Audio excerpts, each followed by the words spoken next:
Hello my dear friends.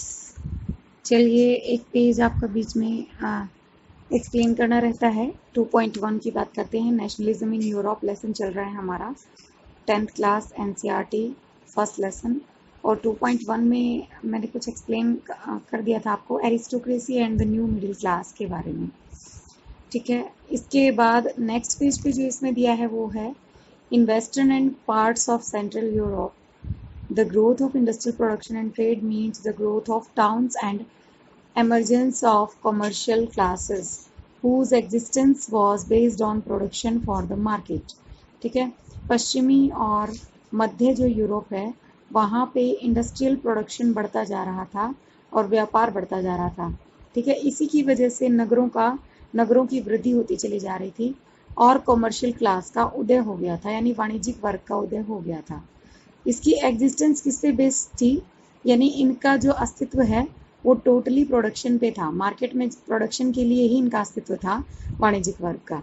Industrialisation begin in England in the second half of the 18th century. 18th जो century है उसके first half में ही England में जो है इंडस्ट्रियलाइजेशन शुरू हो गया, औद्योगिकरण, यानी उद्योग धंधों ने काम करना शुरू कर दिया।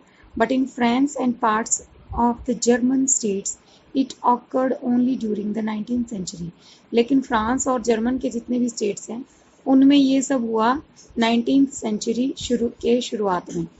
ठीक है, लेट हुआ, मतलब फ्रांस और जर्मनी में लेट हुआ, जबकि इंग्लैंड में सबसे पहले स्टार्ट हो गया था industrialisation. In its wake new social groups came into being a working class population. ठीक है, जैसे ही इसका उदय हुआ सेवा क्षेत्र जो भी अस्तित्व में आ गए, इसमें श्रमिक लोग और मध्य वर्ग के जो भी लोग हैं, उद्योगपति, व्यापारी और सेवा क्षेत्र के, ये सभी लोग सामने आ गए। ठीक है, इससे बने, इनमें बिजनेसमैन आए, साथ ही साथ एजुकेटेड प्रोफेशनल्स हैं। ठीक है, मिडिल क्लास एक तैयार हो गया इसकी वजह से। In Central and Eastern Europe, these groups were smaller in number till late 19th century। अगर मध्य और पूर्वी यूरोप की बात करें तो वहाँ ये ग्रुप जो है 19th सेंचुरी के लास्ट टाइम तक भी छोटे ही थे, बहुत बड़े नहीं बने थे group. It was among the educated liberal middle classes that idea of national unity following the abolition of aristocratic privilege gained popularity। कुलीन विशेषाधिकार जो है उनकी समाप्ति कर दी गई और शिक्षक और जितने भी उदारवादी लिबरलिज्म जो मिडिल क्लास लोग थे उनके बीच राष्ट्रीय एकता का विचार जो है धीरे धीरे पॉपुलर होता चला गया। इसके बाद इसमें 2.2 है what did liberal nationalism stands for. Liberal nationalism का मतलब, लिबरल जो नेशनलिज्म होता है उसका मतलब क्या है। Ideas of national unity in early 19th century Europe were closely aligned to the ideology of liberalism। ठीक है, अगर हम जो प्रारंभिक में 19th सेंचुरी का यूरोप है उसकी बात करें तो वो बहुत ज़्यादा लिबरलिज्म के नज़दीक था। लिबरलिज्म का जो आदर्श है उसके काफ़ी आसपास था। लिबरलिज्म होता क्या है, the term liberalism derives from the Latin root liber. ये जो है लैटिन वर्ड, लैटिन भाषा का शब्द है लिबरलिज्म, इसके शब्द लीबर से बना है जिसका मीनिंग होता है फ्री, यानी स्वतंत्र। For the new middle class liberalism stood for freedom for the individual and equality of all before the law. ठीक है, नए मिडिल क्लास वर्ग के लिए लिबरलिज्म का मतलब था प्रत्येक व्यक्तिगत स्वतंत्रता और साथ ही साथ कानून के सामने समानता। पॉलिटिकली अगर राजनीतिक तौर पे बात करें, it एम्फेसिस्ड the concept of government by consent. Politically इसकी बात करें तो इसने जोर दिया था जन प्रतिभागिता सरकार में, यानी लोगों की भी प्रतिभागिता होनी चाहिए सरकार बनने में। Since the French revolution liberalism had stood for the end of autocracy and clerical privilege, a constitution and representative government through parliament। 19th century liberals also stressed the inviolability of private property। ठीक है, इसके बाद क्या हुआ था, इन्होंने जो है फ्रांसीसी क्रांति के बाद से उदारवाद, इन्होंने क्या सोचा था कि कानून के समक्ष सब बराबर होंगे, राजनीतिक रूप से एक ऐसी सरकार जो सभी के प्रतिभागिता से बनी हो, सभी की सहमति से बनी हो। इस क्रांति के बाद उदारवाद, निरंकुश शासक जितने भी हैं और जितने भी पादरी वर्ग हैं, उनके विशेषाधिकारों की समाप्ति की तरफ उन्होंने पक्ष दिया।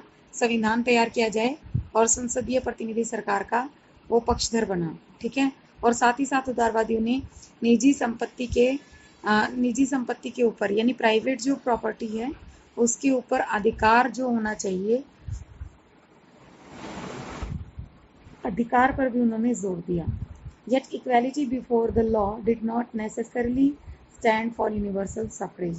हालांकि ये जो कानून के सामने हम बराबर समानता की बात कर रहे हैं, इसका मतलब उस समय वोट देने का अधिकार नहीं था। सभी को वोट, यूनिवर्सल यानी सार्वभौमिक वयस्क मताधिकार नहीं था उस समय।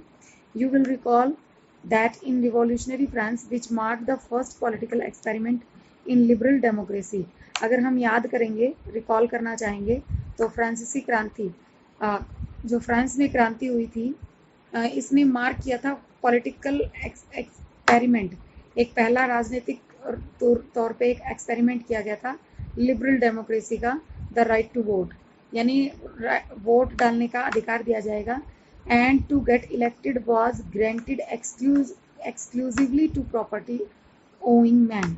ये जो अधिकार दिया गया था, ये सिर्फ दिया गया था जिनके पास संपत्ति है। संपत्ति जिन लोगों के पास है, जिन आदमियों के पास है, उन्हीं को वोट देने का अधिकार है और उन्हीं को चुने जाने का अधिकार दिया गया। ये एक शुरुआत थी वोट देने का, जो अधिकार देने की। Man without property and all women were excluded from political rights. जितने भी आदमी हैं जिनके पास प्रॉपर्टी नहीं है, और साथ ही साथ औरतों को इस अधिकार से वंचित रखा गया। Only for a brief period under the Jacobin did all adult males enjoy suffrage. सिर्फ थोड़े समय के लिए जब जैकोबिन ग्रुप बने थे, उन्होंने सभी वयस्क पुरुषों को ये अधिकार दिया था, वोट देने का अधिकार। सफरेज का मतलब है right to vote. However the Napoleonic code went back to limited suffrage. फिर से, हालांकि नेपोलियनिक कोड जो सिविल कोड उन्होंने तैयार किया था, उसने फिर से लिमिटेड सफरेज यानी वोट देने के अधिकार को फिर से लिमिटेशन सीमाओं में बांध दिया था और रिड्यूस कर दिया था। विमेन को माइनर स्टेटस दिया गया और कहा गया कि ये अपने फादर या हस्बैंड के नाम से जानी जाती हैं, इसीलिए इनको राइट टू वोट नहीं है। Throughout the 19th and early 20th century, लगभग पूरे 19th सेंचुरी में, 19वीं सदी में और 20वीं सदी की शुरुआत में वीमेन और नॉन प्रॉपर्टी मैन जो हैं, उन्होंने अपोजिशन यानी विरोध जताया। बार बार उन्होंने मूवमेंट किए, किसके लिए? डिमांड करने के लिए इक्वल पॉलिटिकल राइट्स, यानी हमें भी वोट देने का अधिकार दिया जाए। In the economic sphere, liberalism stood for the freedom of market. अगर हम बात करते हैं अर्थव्यवस्था के तरीके से, ठीक है, अर्थशास्त्र के तरीके से बात करें, तो लिबरलिज्म का मतलब होता है कि मार्केट में फ्रीडम हो और जितने भी स्टेट के द्वारा बाधाएं लगाई गई हैं, रिस्ट्रिक्शंस लगाए गए हैं, उनको अबॉलिश किया जाए, समाप्त किया जाए, ताकि गुड्स और कैपिटल का मूवमेंट बन सके, यानी वस्तुओं और पूंजी का जो है आदान प्रदान हो सके। During the 19th century this was a strong demand of the emerging middle class. 19वीं शताब्दी में, लगभग पूरी ही 19वीं शताब्दी में, ये बहुत बड़ी और मजबूत डिमांड की गई थी मिडिल क्लास के द्वारा। Let us take the example of the German speaking regions in the first half of the 19th century. चलो एक एग्जांपल लेते हैं जर्मन बोलने वाले लोगों का, जो कि 19th सेंचुरी में इकट्ठे हुए, ठीक है, जिन्होंने Napoleon administrative measures had created out of countless small principalities A confederation of 39 states. Napoleon के एडमिनिस्ट्रेटिव सिस्टम ने क्या किया था? 39 स्टेट्स को तैयार कर दिया था, ठीक है। ये लेसन आज के इस और वीडियो में इतना ही। उसके बाद आपको नेक्स्ट वीडियो जो है अपलोड कर दिया जाएगा और उससे आप इसको समझ सकते हैं। और ज़्यादा से ज़्यादा इस वीडियो को शेयर करेंगे, चैनल को सब्सक्राइब कर लीजिए। Okay, have a nice day, be safe, stay at home. Hello my dear friends, चलिए एक पेज आपका बीच में एक्सप्लेन करना रहता है। 2.1 की बात करते हैं। नेशनलिज्म इन यूरोप लेसन चल रहा है हमारा, 10th class NCERT first lesson.